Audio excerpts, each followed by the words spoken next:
Digital பொருளாதார மாற்று திட்டத்தில் ஒரு தனித்துவமான வாய்ப்பாக இலங்கை கணினி அவசரகால பதிலளிப்பு குழு டிஜிட்டல் பொருளாதார அமைச்சகத்துடன் இணைந்து உலக வங்கியின் தொழில்நுட்ப உதவியோடு அனைத்து குடிமக்களுக்கும் பாதுகாப்பான, நம்பகமான மற்றும் உள்ளடக்கிய டிஜிட்டல் மற்ற சுற்றுச்சூழல் அமைப்பை உருவாக்கும் நோக்கில் இலங்கையின் தேசிய சைபர் பாதுகாப்பு உத்தி 2025 முதல் 2029 அறிமுகப்படுத்தப்பட்டிருக்கிறது. சைபர் பாதுகாப்புக்கு தேவையான சட்ட மற்றும் நிர்வாக கட்டமைப்பை உருவாக்குதல், சைபர் பாதுகாப்பு அறிவு மற்றும் திறன்களை கொண்ட ஒரு பணியாளர் குழுவை உருவாக்குதல், சைபர் பாதுகாப்பு குறித்து பொதுமக்கள் மற்றும் பள்ளி மாணவர்களின் அறிவு மற்றும் அணுகுமுறைகளை வளர்த்தல், அரச நிறுவனங்களில் சைபர் பாதுகாப்பு தயார் நிலையில் மேம்படுத்தல், இலங்கை நிறுவனத்தின் திறனை மேம்படுத்தல், முக்கியமான டிஜிட்டல் உட்கட்டமைப்பை பராமரிக்கும் நிறுவனங்களை பாதுகாத்தல் மற்றும் பாதுகாப்பான சைபர் வெளியை உருவாக்க பல்வேறு தரப்பினரோட ஒத்துழைப்பை உருவாக்குதல் ஆகியவற்றை இந்த உத்தி நோக்கமாக கொண்டிருக்கின்றது. எனவே தேசிய சைபர் பாதுகாப்பு செயல்பாட்டு மையம் குடிவரவு மற்றும் குடியகழ்வு துறை, மோட்டார் போக்குவரத்து துறை மற்றும் உள்நாட்டு வருவாய்த்துறை உள்ளிட்ட முக்கியமான டிஜிட்டல் உட்கட்டமைப்பை பராமரிக்கும் 37 நிறுவனங்களை 24 மணி நேரமும் கண்காணித்து அவற்றின் மீதான சைபர் தாக்குதல்களை அடையாளம் காணும் பணியில் ஈடுபடும், சைபர் அச்சுறுத்தல்கள், பாதிப்புகள் மற்றும் ஊடுருவல்களை தொடர்ந்து கண்காணித்து பொருத்தமான பங்குதாரர்களுக்கு உடனடியாக தெரிவிப்பதன் மூலம் அரசாங்க சைபர் அமைப்புகள் மற்றும் பொது டிஜிட்டல் சேவைகளை பாதுகாப்பதற்கு இது பொறுப்பான விடயமாக இருக்கும்.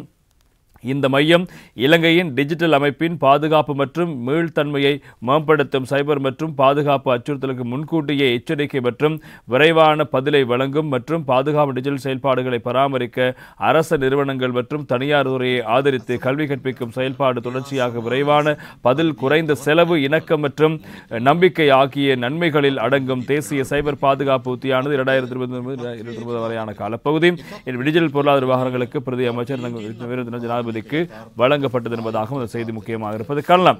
இங்கு ஜனாதிபதி உரையாற்றும் போது பல விடயங்களை சுட்டிக்காட்டியிருந்தார். அரசாங்கத்தின் டிஜிட்டல் மயமாக்கல் இலங்கையை புதிய நிலைக்கு உயர்த்தும், ஜனாதிபதி அனுர்குமார் திசாநாயக்க என்பதாக அந்த செய்திக்கு தலைப்பிடப்படுகிறது. நாட்டை பொருளாதார ரீதியாக முன்னோக்கி கொண்டு செல்வதற்கு அனைத்து துறைகளிலும் செயல்திறன் மற்றும் வெளிப்படைத்தன்மையை உறுதி செய்வது அவசியம். அரசாங்கத்தின் டிஜிட்டல் மயமாக்கல் திட்டம் இலங்கையை பொருளாதார ரீதியாகவும் சமூக ரீதியாகவும் புதிய நிலைமைக்கு உயர்த்தும் ஒரு திட்டமாகும் என ஜனாதிபதி அனுர்குமார் திசாநாயக்க தெரிவித்திருக்கின்றார். கொழும்பு பண்டாரநாயக்க ஞாபகார்த்த சர்வதேச மாநாட்டு மண்டபத்தில் நேற்று இடம்பெற்ற தேசிய சைபர் பாதுகாப்பு உத்தியோகத்தினரின் தொடக்க விழா மற்றும் தேசிய சைபர் பாதுகாப்பு செயல்பாட்டு மையத்தின் ஆரம்ப நிகழ்வில் கலந்து கொண்டு உரையாற்றும் போதே ஜனாதிபதி இந்த விடயங்களை சுட்டிக்காட்டியிருக்கிறார். தொழில்நுட்பம் மற்றும் அறிவியலின் சாதனைகளை விரைவாக உள்வாங்கக்கூடிய ஒரு மாநிலம் விரைவில் வளர்ச்சியின் உச்சத்தை நோக்கி நகரும். எனவே இந்த தேசிய சைபர் பாதுகாப்பு அமைப்பு நமது நாட்டின் தேசிய பாதுகாப்பு, தேசிய பொருளாதார மற்றும் குடிமக்களின் வாழ்க்கை முறைமையை பாதுகாப்பதில் மிக முக்கிய பங்கு வகிக்கும். நாங்கள் இன்று ஒரு சிறப்பு பணியை தொடங்குகிறோம். நாங்கள் ஒரு கட்டிடத்தையோ அல்லது அலுவலகத்தையோ திறக்கவில்லை. டிஜிட்டல் மயமாக்கலை நோக்கி வலுவான பயணத்தை மேற்கொள்ள வேண்டுமென்றால் பாதுகாப்பு, வலிமை மற்றும் நம்பகத்தன்மை அவசியம். இன்று நாம் திறப்பது அதற்கு தேவையான சைபர் பாதுகாப்பு அமைப்பைதான். இது நமது நாட்டின் டிஜிட்டல் பொருளாதார பயணத்தில் மிக முக்கியமான தருணம். நாம் அரசியல் ரீதியாக பார்த்தாலும் சரி, உலக பொருளாதாரத்தின் பாதையை பார்த்தாலும் சரி, முக்கிய காரணம் என்னவென்றால் தொழில்நுட்பம் மற்றும் அறிவியலால் அடையப்பட்ட சாதனைகளை விரைவாக உள்வாங்கக்கூடிய நாடுகள் மிக விரைவாக வளர்ச்சியின் விளிம்பை நோக்கி நகர்கின்றன. தொழில்நுட்பம் மற்றும் அறிவியலின் முன்னேற்றத்தை விரைவாக அடைய முடியாத நாடுகள் இதேபோல் மேலும் மேலும் தள்ளிவிடப்படுகின்றன. இலங்கை நாம் எதிர்கொள்ளும் நெருக்கடி அங்குதான் இருக்கிறது என்று நான் நினைக்கின்றேன். பல கருத்துக்கள் 16 மற்றும் 17ஆம் நூற்றாண்டுகளில் உருவாக்கப்பட்டன என்பதை நாம் அனைவரும் அறிவோம். இருப்பினும் கருத்தியல் ரீதியாக கட்டமைக்கப்பட்ட பல விஷயங்கள் இருப்பதால் 20ஆம் நூற்றாண்டில் மட்டுமே யதார்த்தமாகின. சுகாதாரத்துறை சாதனைகள், ஜனநாயக ஆட்சியாளர்களின் தேர்தல், அரசியல் வெறும் அரச அதிகாரத்தால் நிர்வகிக்கப்பட்ட உலகின் மக்களின் பங்கேற்பும், அதேபோல் புதிய வடிவிலான மனித உறவுகளும், இவை அனைத்தும் 20ஆம் நூற்றாண்டில் நடைமுறை நிலைக்கு கொண்டு வரப்பட்டன. அதன்படி இந்த டிஜிட்டல் மயமாக்கப்பட்ட உலகம் 20ஆம் நூற்றாண்டின் இறுதியிலிருந்து ஒரு முக்கிய பங்கை வகிக்க தொடங்கியது. நாம் தேர்வு செய்யக்கூடிய 2 பாதைகள் உள்ளன. முதலாவது, இந்த டிஜிட்டல் மயமாக்கலை மிக விரைவாக ஒருங்கிணைந்து அதனை ஒரு நடைமுறை யதார்த்தமாக மாற்றுவது, பின்னர் நாம் முன்னேறிய மாநிலங்களோடு இணையாக செல்ல முடியும். இந்த தொழில்நுட்ப சாதனைகளை முறையாக பெறுவதன் மூலம் நாம் உலகிலிருந்து நம்மை மேலும் தூர விலகிக் கொள்கின்றோம். பெற தவறுவதன் மூலம் உலகிலிருந்து நாம் தூரப்பெறுகின்றோம். எனவே இந்த நவீன தொழில்நுட்பத்தால் பெறப்பட்ட அறிவு, புதிய கருவிகள், புதிய அமைப்புகள் நம் மாநிலத்துக்கு விரைவாக கொண்டு வரப்பட வேண்டும்.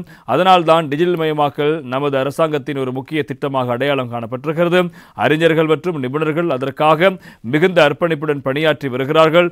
2026ஆம் ஆண்டு முதல் சகல அரச நிர்வாக கட்டமைப்பையும் டிஜிட்டல் மயப்படுத்தப்படும் நடவடிக்கை மேற்கொள்ளப்படும் என்பதாகவும் ஜனாதிபதி அனுரகுமார் திசாநாயக்க அவர்கள் தெரிவித்த கருத்தும் பிரதானமாக இருப்பதை காணும். டிஜிட்டல் மயமாக்கல் வேலைத்திட்டத்தினுடைய மற்றும் ஒரு கட்டம் இந்த தேசிய சைபர் பாதுகாப்பு உத்தி அறிமுகப்படுத்தப்பட்டது. டிஜிட்டல் மயமாக்கல் தொடர்பான வேலை திட்டங்களும் இங்கே ஆரம்பிக்கப்பட்டிருக்கின்றன. எனவே இந்த விடயமானது நாட்டினுடைய டிஜிட்டல் மயப்படுத்தலுடைய மிக முக்கியமான தருணமாக பார்ப்பதாகவும் ஜனாதிபதி அனுரகுமார் திசாநாயக்க அவர்கள் தெரிவித்த கருத்து பிரதானமாக இருப்பதை காலம். எனவே நாங்கள் உலகம் இப்போது நகர்ந்து கொண்டிருக்கின்ற வேகத்தில் பொருளாதாரம் அதே போல சமூக ரீதியான நாங்கள் வளர்ச்சி காண வேண்டும் என்றால் அந்த மாற்றங்களுக்கு ஈடுகொடுக்கும் வகையில் அந்த மாற்றங்களை அந்த வளர்ச்சியை உள்வாங்கிக் கொண்டு நாங்கள் பயணிக்க எத்தனிக்க வேண்டும். அப்படி இல்லை என்றால் இன்னும் நாங்கள் கீழே செல்வதற்கான நிலைமையை உருவாகும். இதுதான் கடந்த காலங்களில் நாட்டுக்கு நடந்த விடயம் என்பதாகவும் ஜனாதிபதி அனுரகுமார் திசாநாயக்க அவர்கள் தெரிவித்த கருத்தும் பிரதானமான செய்திகளாக இன்று தினம் பத்திரிகையில் வந்திருப்பதை பார்க்கலாம்.